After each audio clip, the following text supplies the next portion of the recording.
secara online. Moga-moga amalan kita diterima oleh Allah Subhanahu Wa Taala sebagai satu amal soleh. Menghadiri majlis ilmu juga. Sahabat-sahabat yang dah ada bersama saya sekarang, sila tulis Alhamdulillah. Cuba tulis kat ruangan komen. Oh, ramai yang dah tulis tu. Tulis sambil sebut di mulut masing-masing. Sebut Alhamdulillah. Sedang baring atas sofa, sedang kat meja makan, sambil dalam kereta driving, tak apalah. Sebut Alhamdulillah. Tak boleh tulis kat ruangan komen pun, sebut Alhamdulillah. Dapat pahala dah. Kita bertemu lagi pada kali ini dalam majlis ilmu online kita. Saya nak minta tolong sahabat-sahabat yang dikasihi sekalian, kalau dah dengar suara saya sekarang, boleh dengar tak? Kalau boleh dengar suara saya sekarang, tolong tulis di ruangan komen. Tulis jom majlis ilmu, kemudian kat ujung itu tag friend-friend kita yang lain. Kalau saya tengok ada komen, ada di ruangan komen jom majlis ilmu, kemudian ada tag friend-friend yang lain, itu saya faham bermakna sahabat-sahabat sekalian dah dengar suara saya. Boleh dengar? Kalau boleh dengar, tulis Alhamdulillah, terima kasih ramai yang dah tulis tu. Jom majlis ilmu. Yang dah tag friend-friend dia, kita kongsi pahala, kita panjang-panjangkan. Mungkin kita menjadi sebab sahabat kita hadir ke majlis ilmu. Alhamdulillah. Dan marilah sama-sama kita mulakan majlis kita ini. Baca tau, kita baca surah Al-Fatihah. Baca, masing-masing baca di tempat masing-masing. A'udzubillahi minasyaitonirrajim. Bismillahirrahmanirrahim. Alhamdulillahi rabbil alamin. Arrahmanirrahim. Maliki yaumiddin. Iyyaka na'budu wa iyyaka nasta'in. Ihdinas siratal mustaqim. Siratal ladzina an'amta 'alaihim ghairil maghdubi 'alaihim waladdallin. Amin. Alhamdulillah, terima kasih pada yang dah baca. Tulis di ruangan komen dan Al-Fatihah. Tak ada niat nak riak pun, nak remind kawan-kawan yang lain. Tulis dan Al-Fatihah. Tulis dan Al-Fatihah. Jom kita mulakan majlis ilmu kita. Assalamualaikum warahmatullahi wabarakatuh. Waalaikumsalam. Alhamdulillah. Allah dapat bersama malam ni dengan Fadil Ustaz Datuk Badli Shah, Imam Besar Masjid Kuantan Pahang, dan juga bersama penyelaras kita Tuan Haji Arsyad Degong. Datuk Badli Shah tahu tak Degong tu benda? Apa benda Degong? Dia bukan dugong. Bukan dugong. Haji Arsyad Degong ni benda Haji Arsyad? Kampung pendalaman dah tu.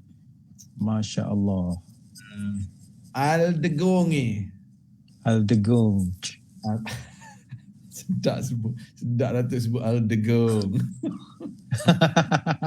Alhamdulillah. Alhamdulillah. Malam ni jadual Masjid Negeri, jadual dia malam ni. Baca Yasin ke, kuliah ke, Al-Kahfi ke, ada apa malam ni Datuk? Malam ni kita buat tahlil mingguan, tapi kita buat juga secara online.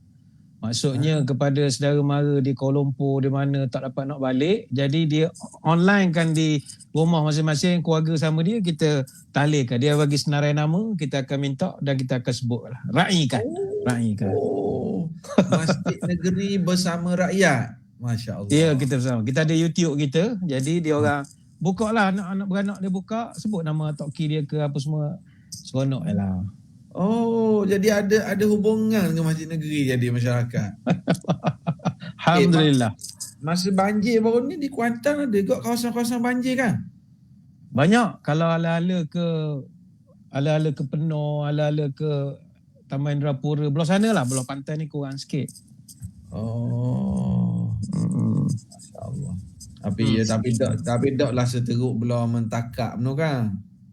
Mentakap dia tahun ni 2 kali dia kena begini. Jadi kita numpang simpati. Tak habis lagi, tak selesai lagi pun. Kalau belah-belah mentakak lancang ni masih dalam proses pembersihan lagi. Itu mudah lah pembersihan. Air tak Pasti ada apa banyak. je? Sebab lumpur ni dia lama. Kalau macam air, sekejap je. Tapi lumpur ni bau dia, kesan dia makan masa lagi. Allah. Dan kerosakan pun, kesan kerosakan pun banyak. Total loss. Ya Allah. Tuan Haji Arsyad, tajuk apa kita malam ni? Rasuah. Masya Allah. Nak beri ke nak minta? Ejah. Beri berkena, minta berkena. Ejah. Kau tim. Alhamdulillah. Datuk, nak meraihkan dulu sekejap sahabat-sahabat kita yang sedang menonton online. Kalau boleh dengar suara kami dengan jelas, suara jelas, gambar jelas, tolong tekan butang share sekarang. Semua yang ada sekarang ni, tolong tekan butang share. Moga-moga apa yang bakal dikongsi oleh Datuk Fadli Shah insya-Allah tersebar dan mendapat manfaat seramai mungkin kalau kita boleh share dengan masyarakat kita. Jadi kita share pada friend-friend kita yang lain. Datuk dapat pahala kongsi ilmu, saya dapat pahala tanya soalan, Haji Arsyad dapat pahala penyelaras, yang menonton dapat pahala tukar share. Tukar share, tukar tag rakan-rakan. Terima kasih ni teacher ni dari Kemaman ni, teacher Azilah. Dia tulis tajuk rasuah. Lepas tu dia tag rakan-rakan friend Facebook dia. Maknanya dia panggil mari. Ni Kak Oli Molly, idola Koi Ustaz Bat. Koi. Koi. Ni orang Kuantan ni. Koi. Terima kasih Kak Nasia, dia tag rakan-rakan dia. Jadi saya rasa insya-Allah lah untuk kita tidak rugi masa pada malam ni, dan memang tajuk kita rasuah. Jadi saya rasa saya persilakan dulu untuk memulakan dulu sikit lah tajuk kita malam ni. Kita persilakan Fadil Ustaz Datuk Fadli Shah Alauddin untuk mulakan tajuk kita. Silakan. Baik, Assalamualaikum warahmatullahi wabarakatuh. Bismillahirrahmanirrahim. Alhamdulillahi hamdan katsiran tayyiban mubarakan fihi kama yanbaghi li jalali wajhika wa li azimi sultanik. Allahumma salli ala Sayyidina Muhammadin abdika wa rasulika nabiyil ummi wa ala alihi wa sahbihi wa sallim.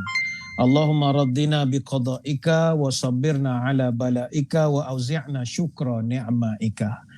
Terima kasih adinda saya Al-Fadhil Ustaz Syed Muhammad Nur Hisham, Tuan Padang Al-Aidrus, selaku rakan bicara wara pada malam ini. Kekanda saya juga Tuan Haji Muhammad Arsyad Ali Al-Makki.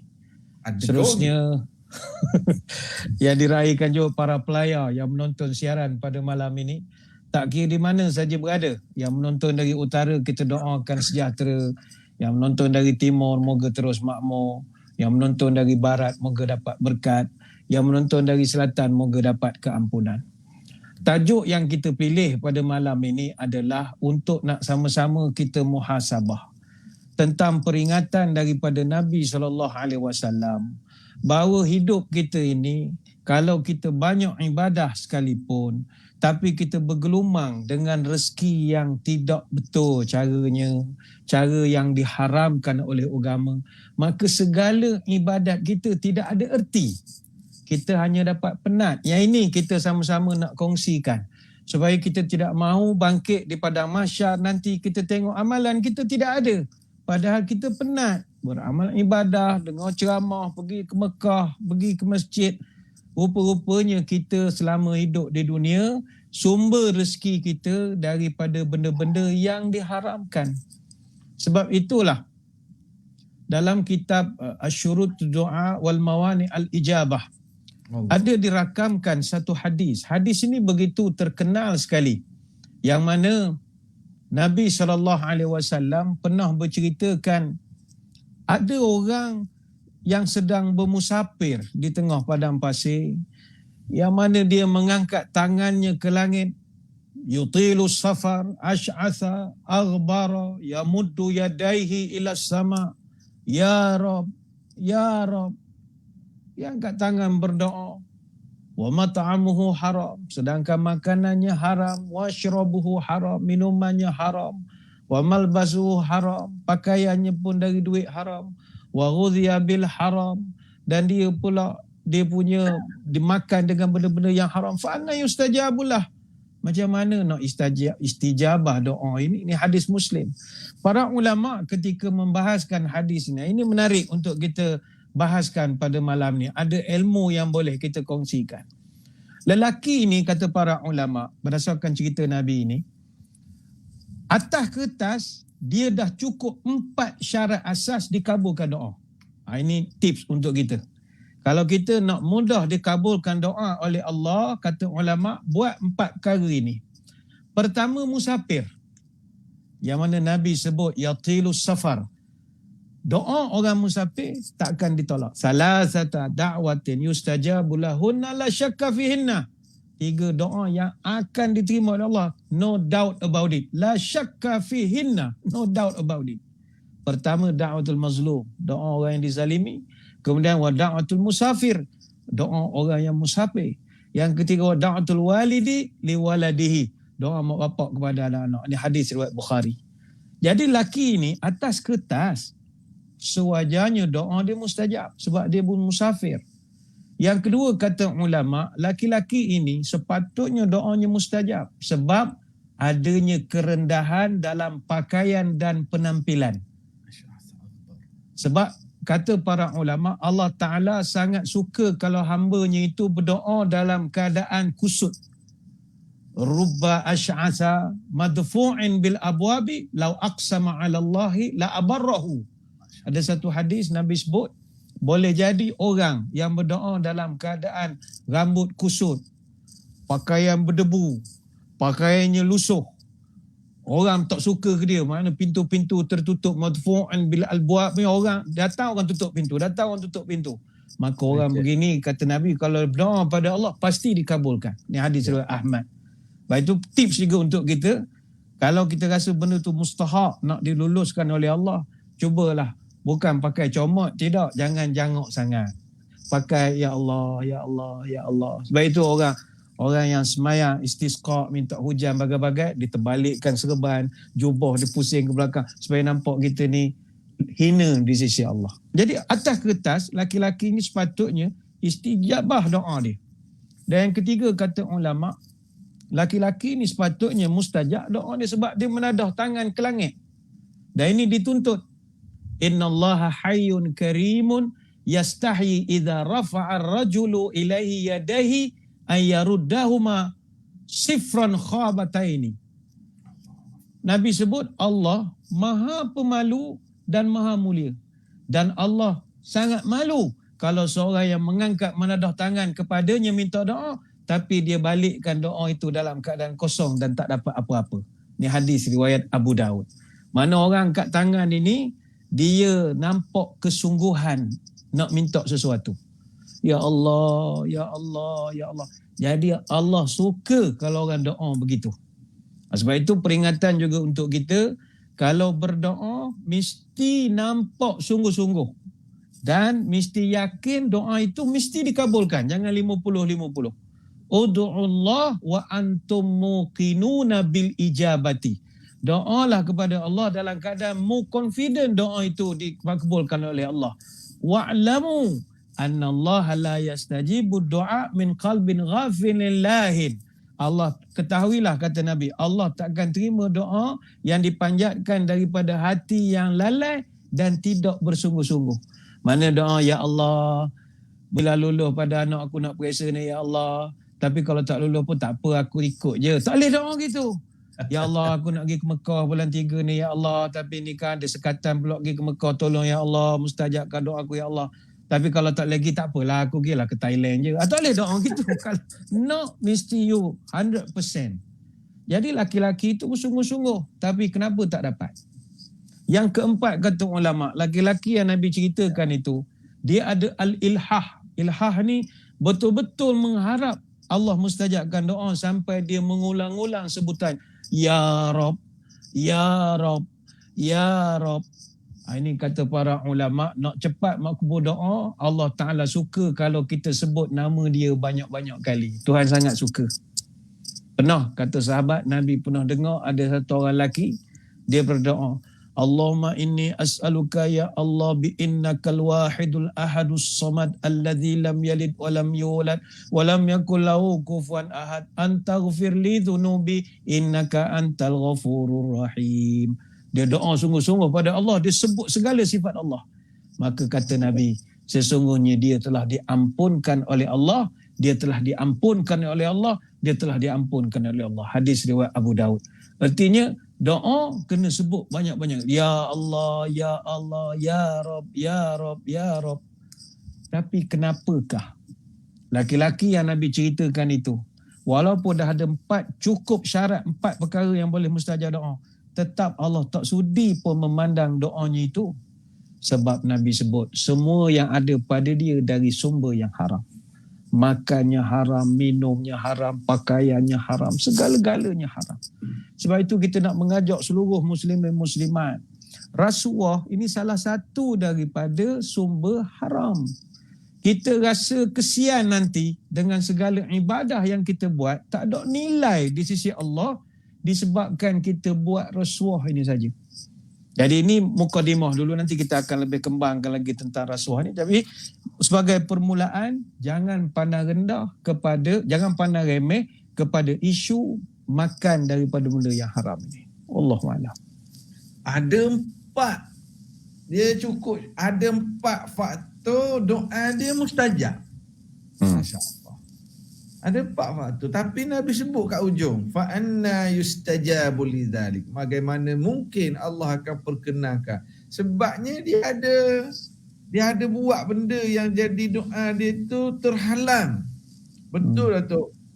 Ya. Ada orang dia tertanya-tanya, sebab apalah aku doa ni, anak aku tak dengar cakap juga.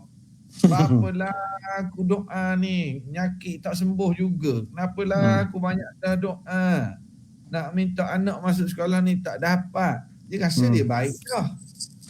Rupanya kalau Datuk sebut tadi tu, ada faktor-faktor bab makan minum dia. Ya. Bab makan minum yang jadi sebab doa tu tak makbul. Ya Allah.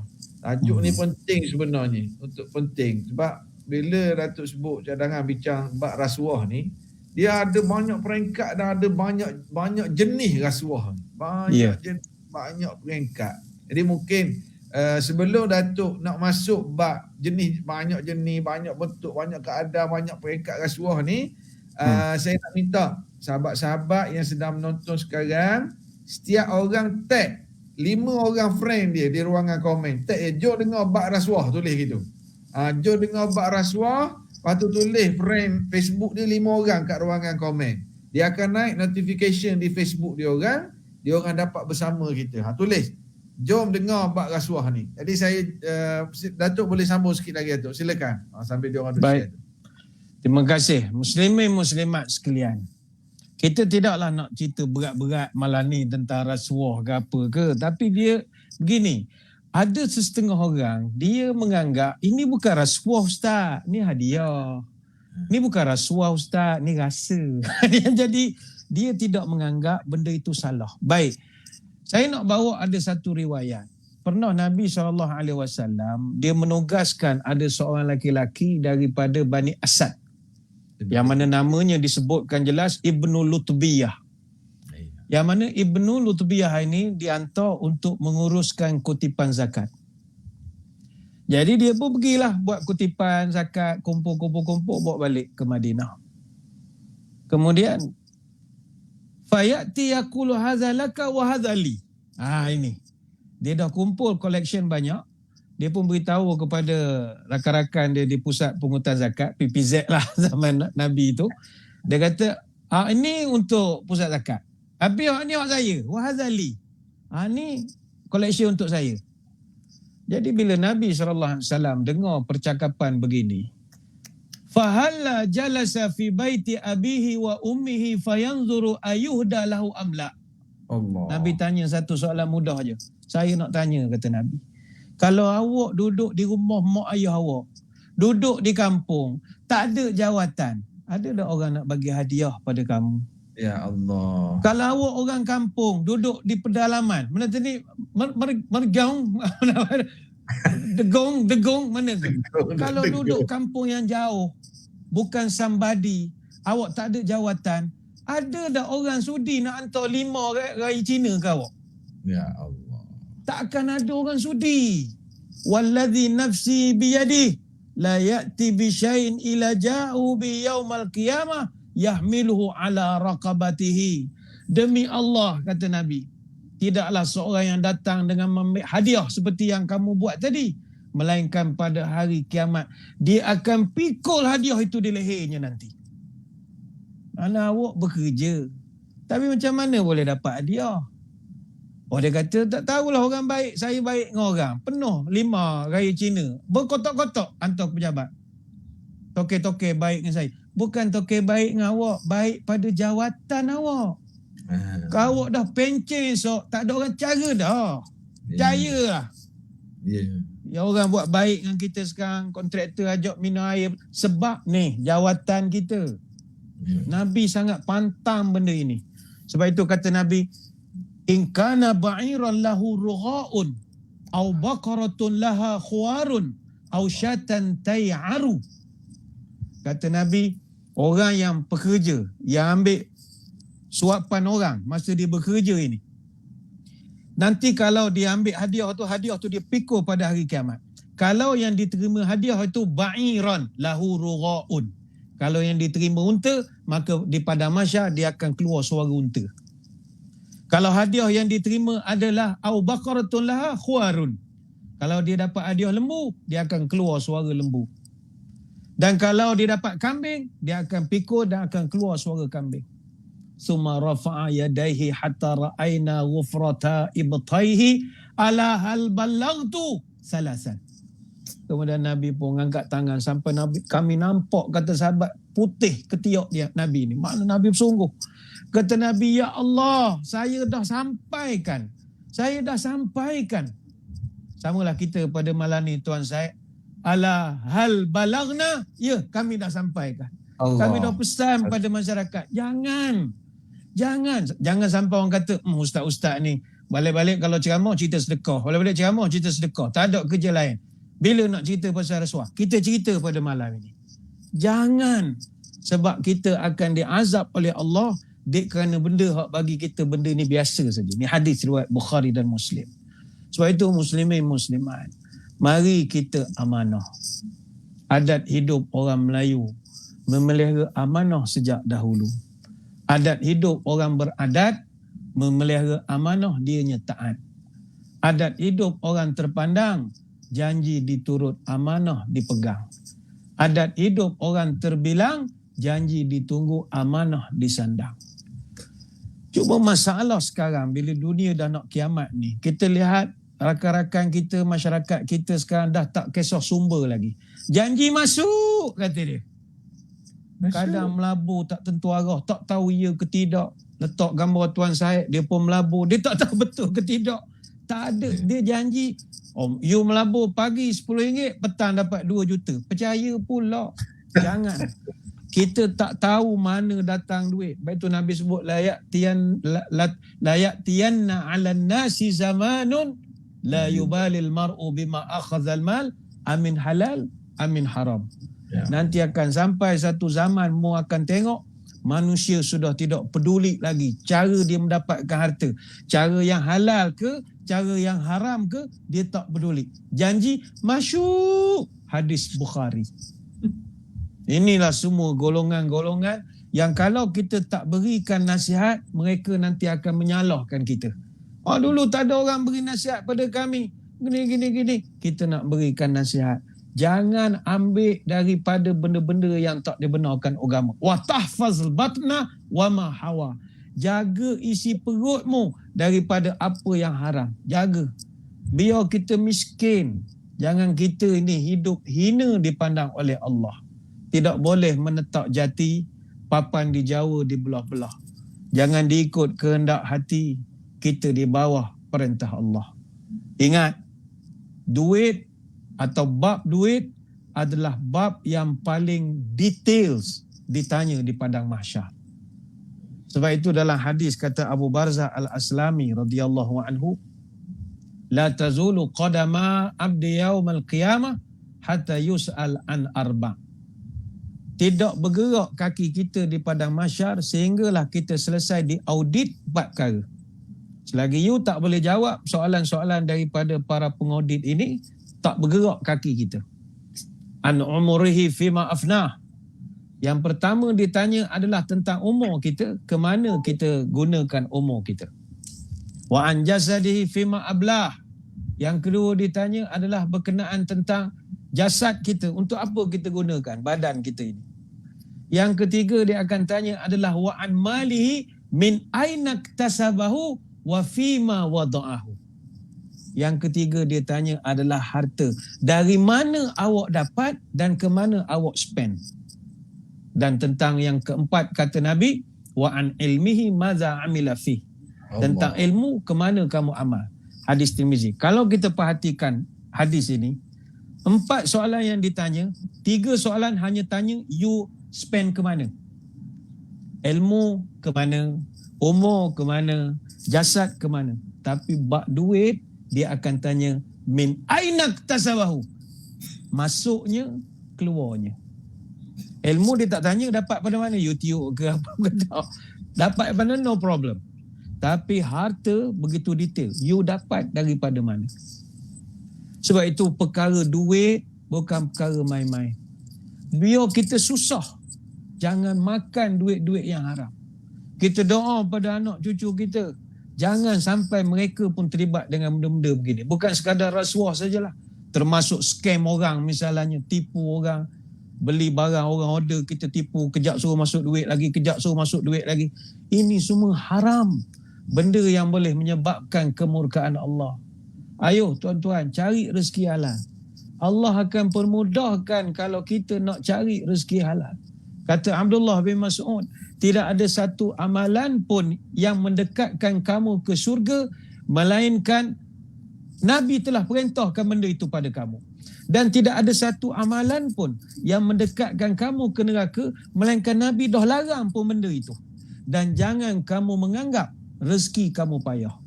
Kata Abdullah bin Mas'ud, aku dengar Nabi berulang kali sebut, engkau jangan ingat rezeki engkau payah.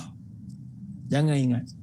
Cuma sekali lagi, bila kita kadang-kadang berjumpa dengan orang yang dah selesa ambil duit-duit yang tak betul ni, tak kira duit rasuah ke, duit scam ke, duit nipu claim ke apa saja. Dia kata, gini ustaz, saya ni duit ni saya tak jadi darah daging. Saya tahu tu, dia kata, bab ustaz-ustaz pesan dah jangan jadi darah daging. Saya pun memang duit ni saya buat sedekah je. Dia kata begitu. Segala duit-duit yang kontrak, contohlah ni cerita di Afrika ni, orang kontraktor yang nak dapat kontrak sokmo ni, jadi dia pun kadang bagi duit ke kita apa semua. Saya duit tu saya tak gunakan untuk diri saya, tapi duit ni saya niatkan untuk sedekah.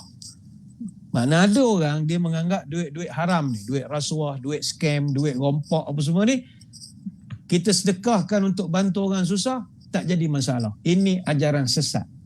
Malah ni kita nak perbetulkan.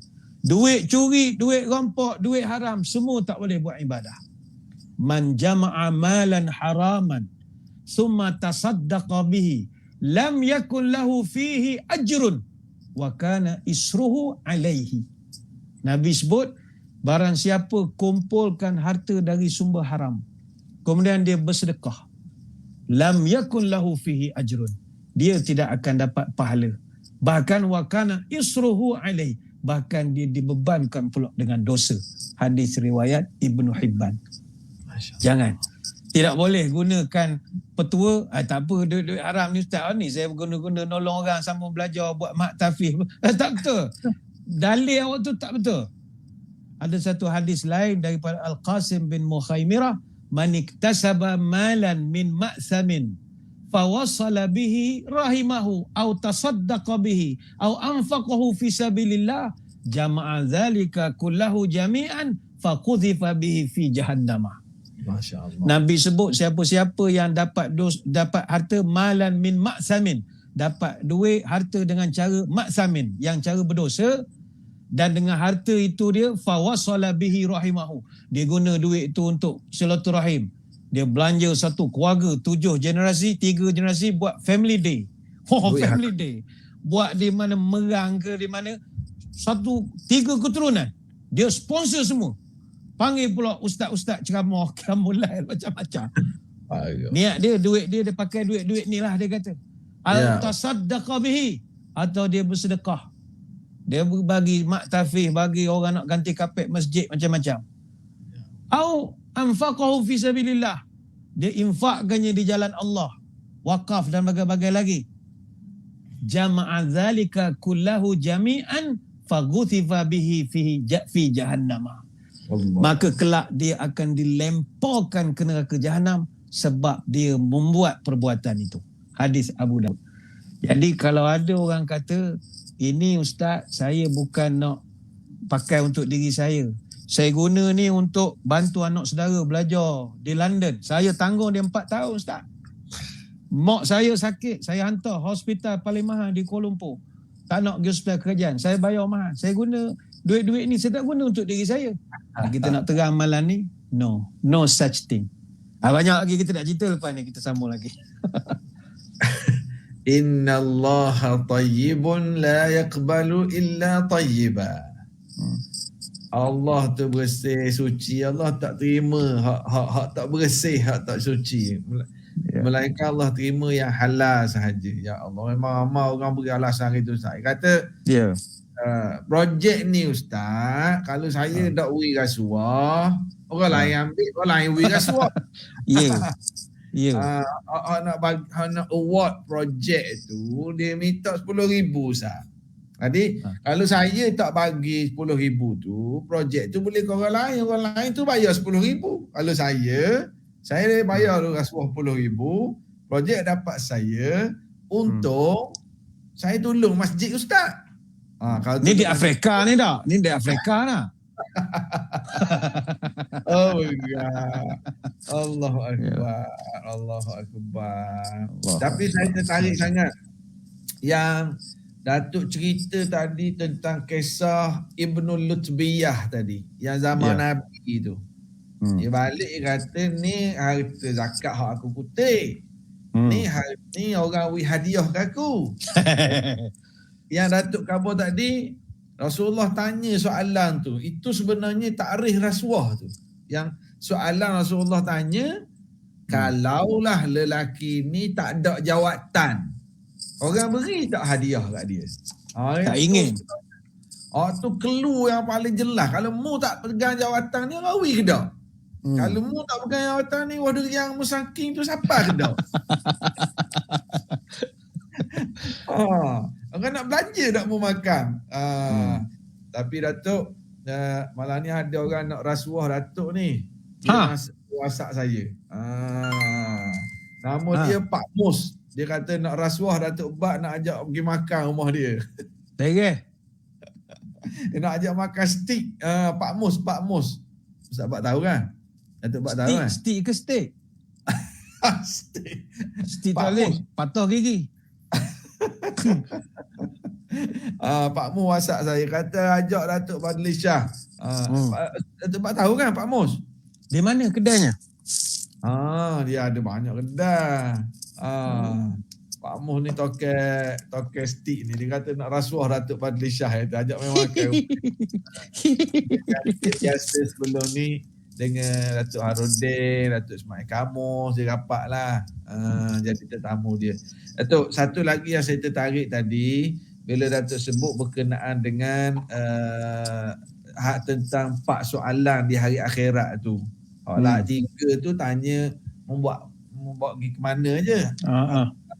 Maknanya ilmu bawa ke mana, umur bawa ke mana, jasad bawa ke mana. Tapi bab harta ditanya 2 soalan.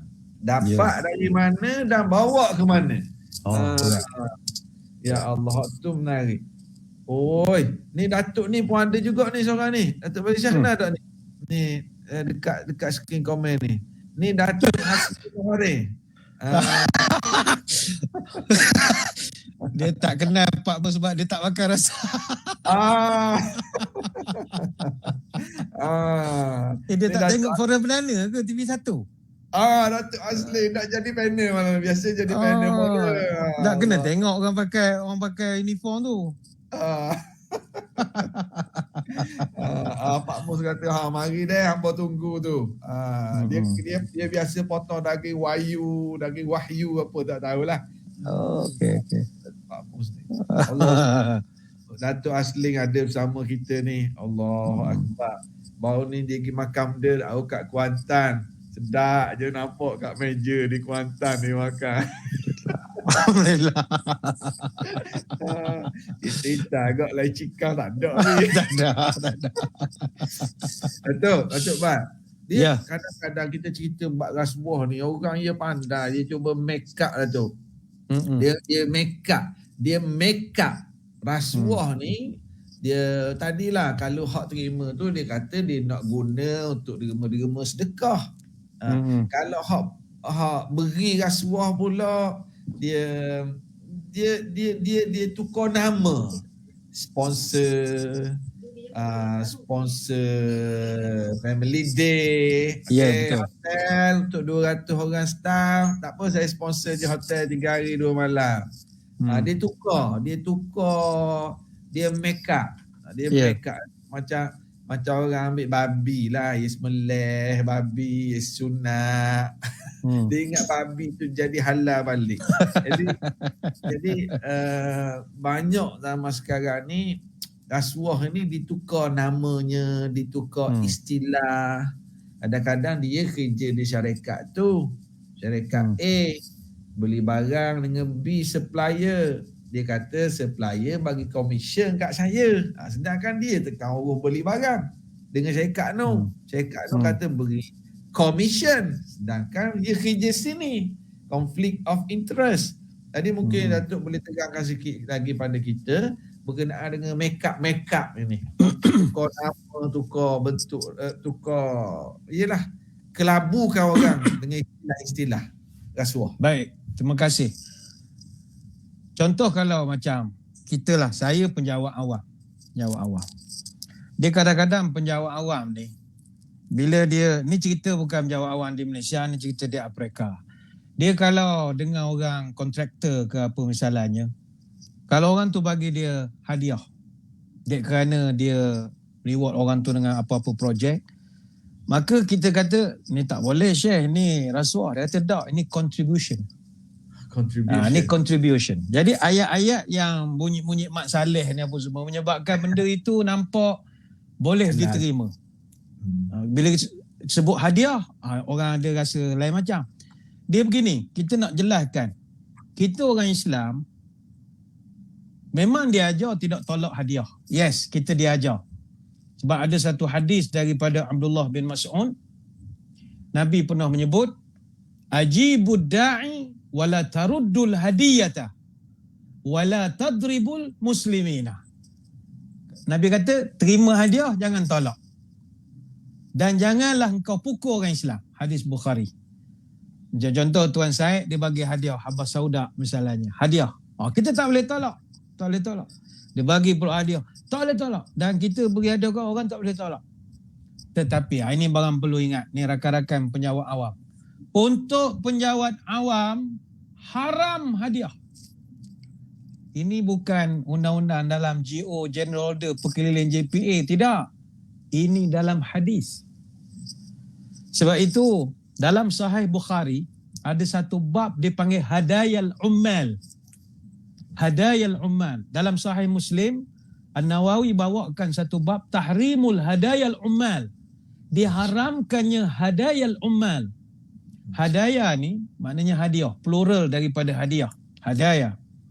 Ummal ini adalah pekerja. Bentuk plural daripada kata amil. Sebab itu ada satu hadis kata Abu Humaid As-Sa'di radhiyallahu anhu, hadayal umal ghululun. Nabi pernah sebut hadiah bagi seorang pekerja, seorang pegawai adalah pengkhianatan. Sebab itu seorang penjawat awam sepatutnya tidak menerima apa-apa sumbangan. Sebab dia telah pun dibayar gaji untuk nak menyelesaikan pekerjaan tersebut. Tapi sebab orang tu rasa dihargai kerana dia dapat buat projek itu, dia bagi hadiah kita. Bila kita kata ni, dia kata, oh ini contribution. Kalau you nak bagi, jangan bagi I seorang. You nak bagi, you bagi satu office ni semua orang. Biar semua merasa. Maknanya kita kata kesyukuran. Sebab itu seorang penjawat awam, kalau dia pergi ke majlis-majlis rasmi, kalau Tuan Syed pun perasan, kadang pergi rasmi majlis, maka ketua tu dia akan dapat hadiah. Salah atau tidak dia ambil hadiah tu kerana merasmikan program? Tidak. Kerana penjawat awam di Malaysia dibenarkan untuk ambil 3F. Flower, fruit and food. 3 saja. Maknanya kalau hadiah penghargaan perasmi majlis, besok bagi buah lah. Fruits. Ataupun bagi food. Sambal hitam ke, bagi pulut kuning ke, begitulah. Ataupun bagi dia flower, bunga, benda gitulah. Jangan bagi fulus. Bagi fulus ini jadi rosak ni. Bila kita bagi fulus, rosak lah. Fulus. Jadi fulus, jadi habislah kita. Sebab itu, agama ni dia bagi kita bimbingan supaya kita ni tidak tersesat. Sebab orang selalu buat alasan, saya tak nak rasuah Ustaz. Kayaknya orang bagi ni saya dah tak boleh nak mengelak. Dah. Kalau kita betul-betul nak cari yang halal, Allah tolong. Lepas itu ada satu kisah satu orang dulu dia nak mencuri. Bila dia nak mencuri, dia kata aku ni miskin. Aku nak mencuri. Tiba dia baru nak curi sebuku roti di dapur rumah orang. Tiba dia teringat Nabi selalu pesan, siapa tinggalkan yang haram, Allah gantikan yang halal. Dia pun teringat, dia rasa malu. Dia letak balik roti. Ya Allah. Kemudian, dia ternampak pula dalam rumah tu ada barang berharga. Dia kata, alamak, roti ni lah barang berharga. Dia baru nak ambil, dia teringat Nabi pesan, siapa tinggalkan yang haram, Allah gantikan yang halal. Dia tinggalkan. Ya Allah. Dia baru nak keluar, dia nampak tuan rumah tu. Rupanya tuan rumah tu seorang ibu tunggal, orang makcik duduk. Seorang anak duduk kat lain. Dan makcik ni agak kepenatan, lupa tutup pintu dapur. Dah tertidur awal, agak pintu bilik pun tak tutup. Sehingga tidur pun nampak peha. Jadi lelaki ni kata, uish, peha perempuan. Dia tak pernah tengok. Jadi dia geram nak pergi raba peha itu. Dia baru nak pergi usik. Dia teringat Nabi pesan, siapa tinggalkan yang haram, Allah gantikan yang halal. Dia tinggalkan. Dia keluar daripada rumah tu, dia kata, ya Allah, 3 peluang malam ni saya dapat. Saya tolak kerana saya teringat Nabi pesan. Gantikanlah ya Allah. Dia doa. Ringkas cerita, wanita yang tidur tadi, dia tersedar. Dia tengok macam ada rasa orang masuk rumah, dia takut. Pagi esok dia jumpa Nabi mengadu. Ya Rasulullah, malam tadi ada orang datang ni. Nabi kata, kena kahwin lah, barulah ada orang jaga. Kata saya ni siapa nak dah tua ya Rasulullah. Kata Nabi, kalau saya kahwin kan nak? Nak ya Rasulullah, arahan lah tu. Nabi pun cek, rupanya budak muda tadi, yang malam tadi, dia tidur di masjid sebab dah tak tahu mana nak pergi. Nabi pun panggil dia, Mamat mari sini. Kamu bujang lagi? Bujang lagi. Nak kahwin? Nak, duit tak ada ya Rasul. Kahwinkan dengan makcik ni. Ya. Bila dah kahwin pergi ke rumah, budak ni masuk. Dia masuk dalam rumah, dia rasa deja vu. Rasa aku pernah masuk rumah ni. Masa bila? Sebab malam tadi masuk kot belakang. Kali ni masuk kot depan. Ni rumah yang aku masuk semalam. Menangis dia. Ya Allah, malam tadi aku hanya nak curi roti saja ya Allah. Tapi sebab aku ingat Nabi pesan, tinggalkan yang haram, Allah gantikanlah. Aku tinggalkan ya Allah. Dari ni bukan aku dapat roti saja ya Allah, dengan tuan-tuan roti sekali aku dapat ya Allah. Allahu Akbar. Itu kepada saudara-saudari kita yang kita kasihi sekalian. Mungkin sekarang yang tengah bergelumang bela, dia orang bela, dia tokey bagi duit macam-macam. Kita kata tinggalkanlah tuan. Tak boleh Ustaz. Kalau saya tinggal, saya tengah tanggung nak saudara di London, siapa nak bayar? mak saya hospital siapa nak bayar? Ni. Tuan, kalau tuan tinggalkan, percayalah Allah ganti. Allah ganti. Ya ke Ustaz? Yakinlah. Kadang ada orang golongan rentan kita panggil ya. Vulnerable ini. Dia kerja yang di sektor lorong-lorong gelap ini, jual badan apa semua. Yang dia orang ni layak dapat zakat sepatutnya untuk kita nak keluarkan mereka daripada benda tak elok ini. Jadi kadang bila kita tanya, puan kenapa masih lagi buat kerja ni tak bagus? Kadang ada bawa anak masa dia bekerja kita jadi kesian pula. Jadi dia kata, Ustaz, kalau saya tak buat kerja ni saya nak makan apa? Dia tidak yakin. Kita pun terangkan, kau percayalah, kau tinggalkan yang haram, Allah gantikan yang halal. Ya ke Ustaz? Ni tak yakin. Sebab itu kita nak mengajak seluruh muslimin muslimat, tinggalkan rasuah ini. Percayalah Allah akan gantikan yang halal. Allah. Percayalah Allah akan ganti. Dan ganti lebih banyak lagi daripada sebelumnya. Ya Allah. Soalnya, kita berani ataupun tidak untuk berubah. Allahu'alam. Bila Datuk Bak sebut tadi, Allahu Akbar, tinggal yang Allah larang, Allah ganti yang lebih baik lagi. Allah ganti lebih banyak lagi. Subhanallah. Siapa di sini yang sedang menonton pernah ada pengalaman sendiri bagaimana yang Datuk Bak cerita tadi? Tinggalkan yang haram, Allah gantikan yang lebih baik. Ni kita ada tetamu kita. Tak apalah, Pak Mus ni Datuk Bak, dia memang lalu bersama kita. Dia balik Malaysia dulu, dia buka kedai steak McNutter. Pernah pergi di Ampang ada apa semua. Lepas tu dia Pak Mus dah jual share dia McNutter, dia buka kedai dia sendiri pula lagi, jahit sekarang ni. Jahit. Yes. Jahit di Ampang, jahit di Bangi. Pernah pergi. Datuk, saya ingat awal-awal dulu Pak Mus ni, kedai steak ni, orang nak makan steak nak kena ada arak, nak kena ada beer.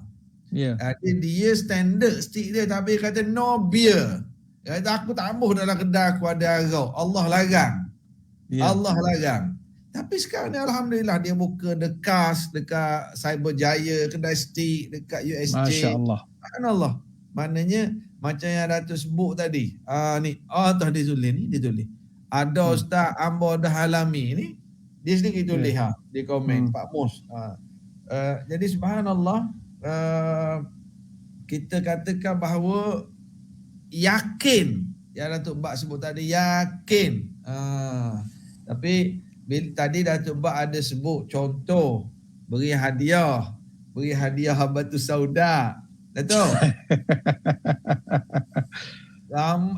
Penonton malah ni ada yang semangat, dia orang bagi tahu saya, Ustaz, dia orang nak sponsor, nak bagi hadiah Habatus Sauda kepada penonton malam ni, percuma. Jangan tolak hadiah. Jadi saya nak cadanglah kepada yang WhatsApp saya ni, yang dia sponsor ni, kita hantar ke Datuk Bak sebotol. Boleh Datuk Bak makan juga.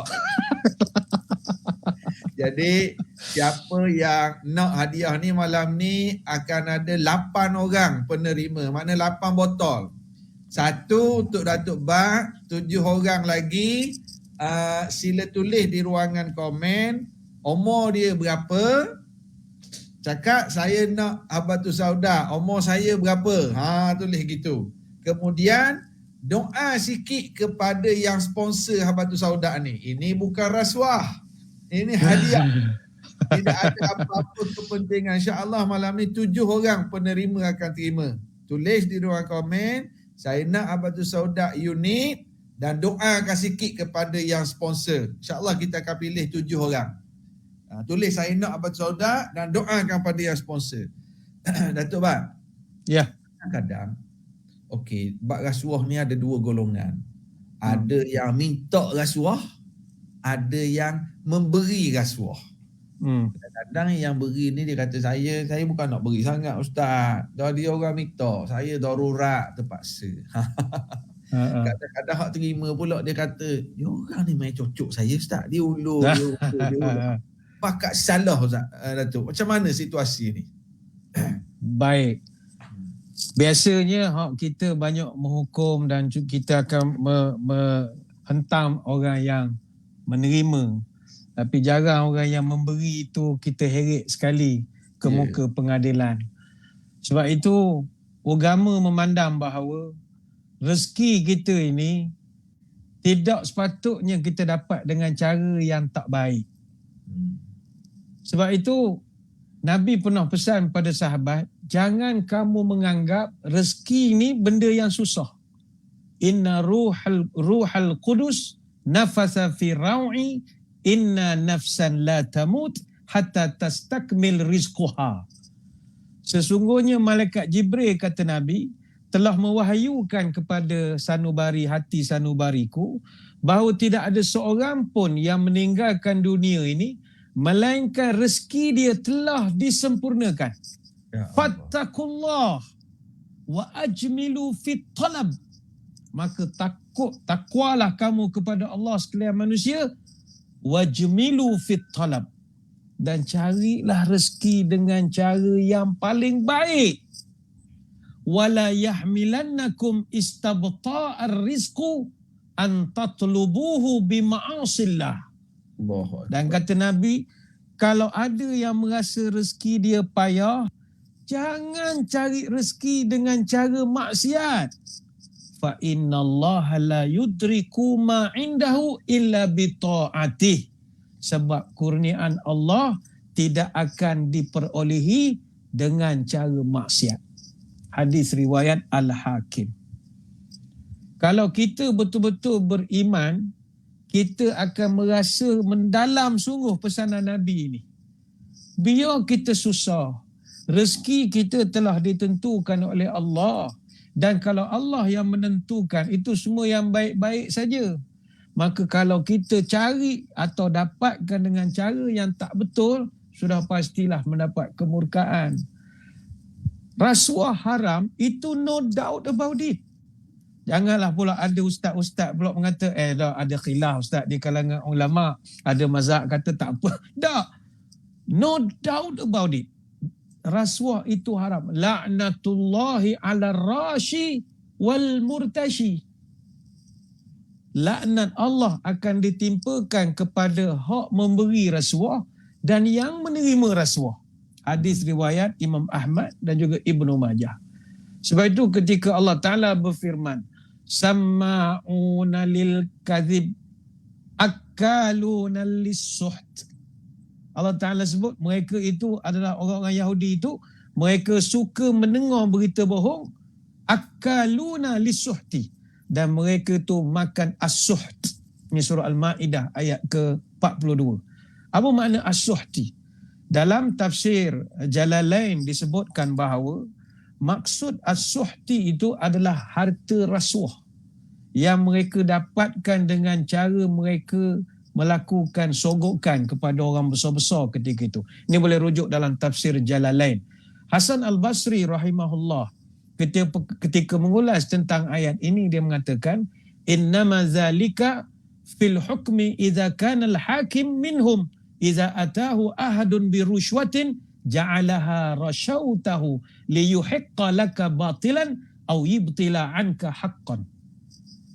Yang demikian itu adalah tentang permasalahan hukum ataupun masalah mahkamah ketika itu, zaman Bani Israel.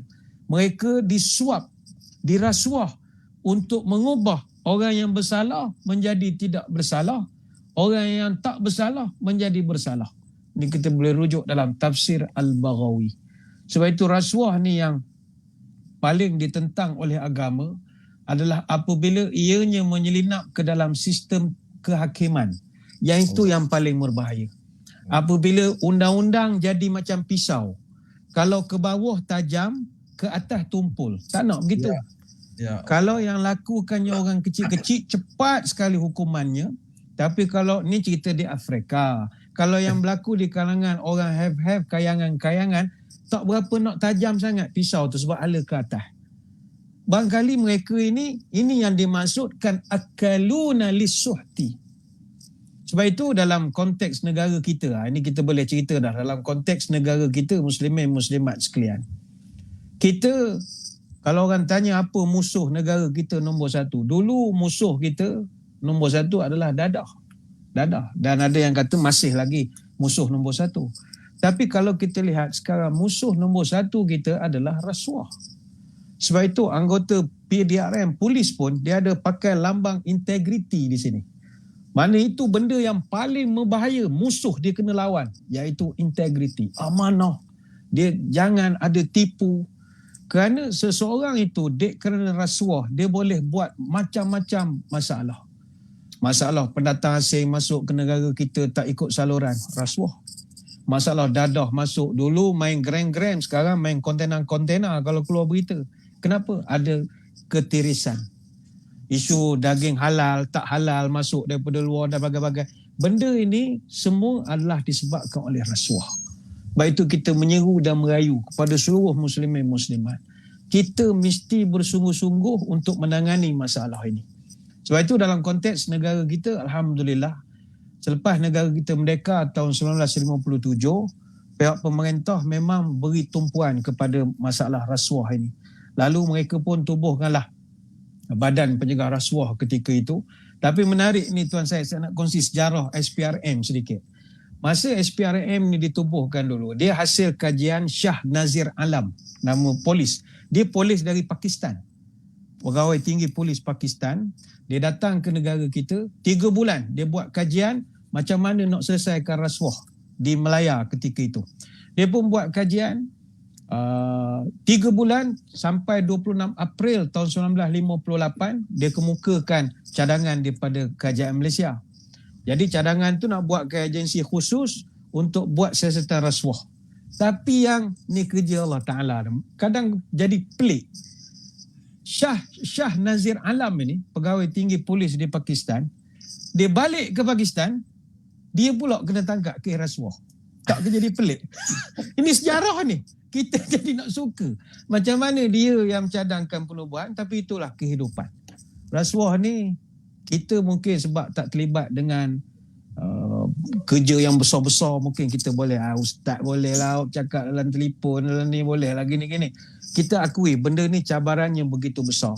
Tapi kita berharap supaya kita tidaklah menjadi seperti negara-negara yang lain. Ini di penghujung pertemuan lah saya ingat ya. Kita kena jangan jadi macam Filipina. Di kalangan negara Asia, Filipina memiliki instrumen pencegahan rasuah paling banyak di Asia. Filipina saja ada 7 undang-undang dan 19 agensi penguatkuasa rasuah. Kita baru 1, dia ada 19. Presiden Ferdinand Marcos dia perkenalkan 5 agensi pencegah rasuah yang baru dalam tempoh 21 tahun pemerintahan dia. Tetapi saudara-saudari, semua itu hanyalah kosmetik hiasan untuk melindungi wajah yang begitu hodoh. Sebenarnya bumi dan langit Filipina syarat diselubungi oleh mendung rasuah. Amalan rasuah begitu memuncak semasa era pemerintahan Marcos. Amalan kronisma berlaku secara berleluasa. Sanak saudara kenalan rapat dilantik menjadi ketua pelbagai agensi. Masing-masing cenderung nak mengumpul kekayaan peribadi. Kita tak nak jadi sebegitu. Biarlah kita bersungguh-sungguh. Ini negara kita, ini rumah kita. Kita sama-sama jaga imej kita sebagai orang Islam. Sebab agama kita paling tak hendak kita melakukan pekerjaan yang melibatkan rasuah sebegini. Maka sebagai kesimpulan, ingatlah pesanan para ulama. Iyaka wa kasbal haram fa inna nasbiru 'alal ju'i wa la nasbiru 'alan nari. Allah. Jauhlah olehmu dapat duit yang haram, kerana kita mungkin masih mampu bersabar ketika lapar, tapi percayalah kita takkan boleh bersabar ketika panasnya api neraka nanti. Ayuh amanah. Siapa tidak amanah akan punah ranah. Siapa melanggar amanah, aibnya akan terdedah. Siapa meninggalkan amanah, hidupnya takkan semenggah. Siapa menjauhi amanah, lambat laun masuk pelembah. Siapa melalaikan amanah, hidup mati takkan barakah. Siapa menolak amanah, bala menimpa, hidupnya punah. Kalau hidup tidak amanah, ke tengah ke tepi orang menyumpah. Kalau amanah disia-siakan, orang benci meranalah badan. Kalau amanah tidak dipakai, hidup sama macam bangkai. Kalau amanah tidak dijaga, ke mana pergi orang curiga. Kalau amanah diingkari, disitulah tempat orang mengeji. Ayuh, usahalah kita untuk jauhkan diri daripada makan, cari, guna daripada benda-benda yang diharamkan. InsyaAllah hidup kita akan berkat. Wallahu'alam. Ya Allah. Amanah tu maksudnya kejujuran ada. Kena ada kejujuran. Alhamdulillah. Banyak sebut amanah, mana kejujuran. Saya ni sebenarnya kalau ikutkan hati, tak puas dengar Datuk Fadli Shah ni. Kalau Forest sama Datuk Bak, saya jadi panel sebelah pun, kita ni rasa tak nak cakap banyak. Nak dengar sama. Tapi sahabat-sahabat sekalian, masa kita dah sampai di penghujung, insya-Allah ada rezeki kita ikuti lagi. Jangan lupa banyak video-video terkini, pergi ke channel YouTube Datuk Fadli Shah.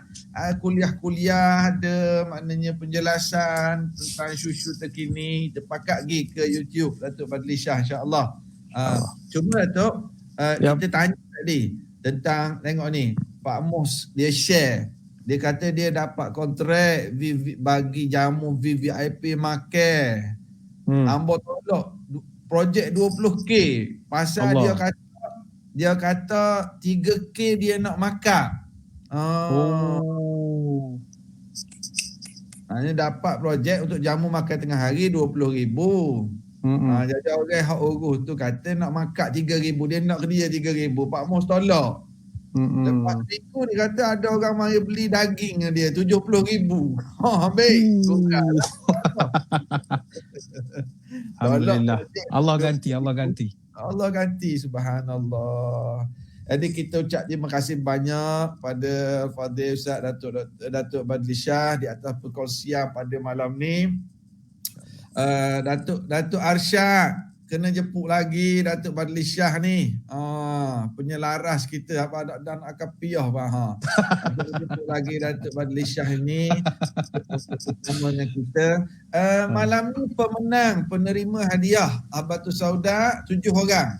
Mat Mamat, Oli Moli, Tarmizi Bangkinang, Abedi, Mauda, Sakinah Abdullah, Hamidi Hussein.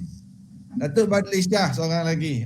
Jadi tolong PM saya sekarang. Nama, alamat, nombor telefon ni bukan rasuah. Ini adalah hadiah daripada sahabat yang bersama kita yang sedang menonton. Dia seronok dengar Datuk Fadli Shah. Ya Ustaz, tolong kita bagi hadiah Habatus Sauda ni. Habatus Sauda ni insya-Allah moga-moga ada yang ada lengah-lengah badan, ada migrain, ada resdo tu Allah Taala bagi kesembuhan insya-Allah. Datuk Fadli Shah, terima kasih banyak sekali lagi. Terima kasih banyak. Sampai di sini pertemuan kita. Moga-moga ada lagi di masa-masa akan datang insya-Allah. Insya-Allah. Haji Asyad nak sebut apa? Pak Mus tu tanya Pak Syed nak berapa kotak 5 rasuah ke tu? Dia bila tak ada kepentingan dia tak akan jadi rasuah.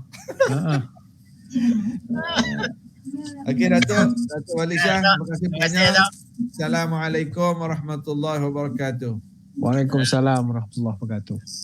اللهم إن هذا المرض جند من جنودك تصيب به من تشاء وتصرفه عن من تشاء اللهم فاصرفه عنا وعن بيوتنا وعن أهلنا وأزواجنا وذرارينا وبلادنا وبلاد المسلمين واحفظنا مما نخاف ونحذر فأنت خير حافظا فأنت خير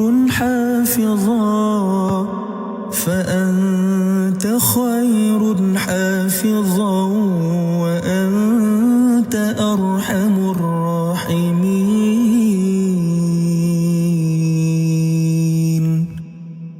Bismillahirrahmanirrahim. Alhamdulillahirabbil alamin. Hamdan yuwafi ni'amahu wa yukafi'u mazidah. Ya Rabbana lakal hamdu kama yanbaghi li jalali wajhika wa 'azimi sultanik. Allahumma salli ala sayyidina Muhammad wa ala alihi wa sahbihi ajma'in. Allahumma a'inna ala zikrika wa syukrika wa husni ibadatik. Ya Allah, tolonglah kami agar menjadi hamba yang sentiasa ingat kepadamu ya Allah. Tolonglah kami agar menjadi hamba yang sentiasa mensyukuri segala rezeki pemberianmu ya Allah. Tolonglah kami agar menjadi hamba yang sentiasa berusaha memperelokkan ibadat kami kepadamu ya Allah. Ya Rahman, Ya Rahim. Ya Allah, jadikanlah majlis ilmu yang kami adakan ini pada diriku yang berkongsi ilmu, pada sahabat-sahabat yang menonton.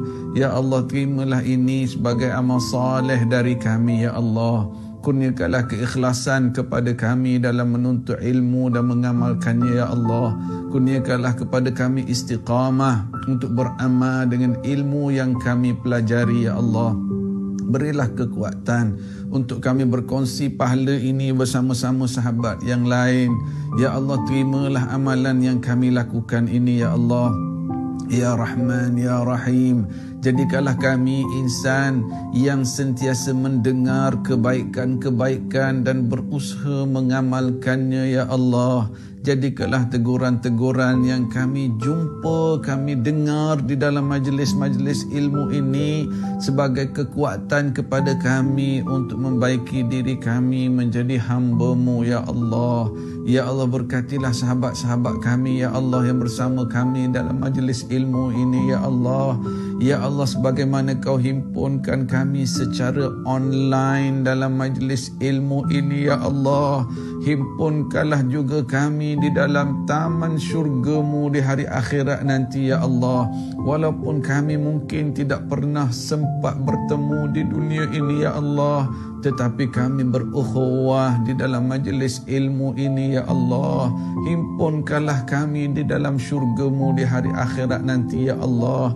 Jadikanlah kami hamba-hamba-Mu yang berukhuwah, yang bersahabat, yang berkasih sayang semata-mata mencari keredaan-Mu ya Allah. Ya Rahman, Ya Rahim. Kurniakanlah keikhlasan kepada kami, kurniakanlah istiqamah kepada kami ya Allah. Amin ya Rabbal Alamin. Rabbana atina fid dunya hasanah wa fil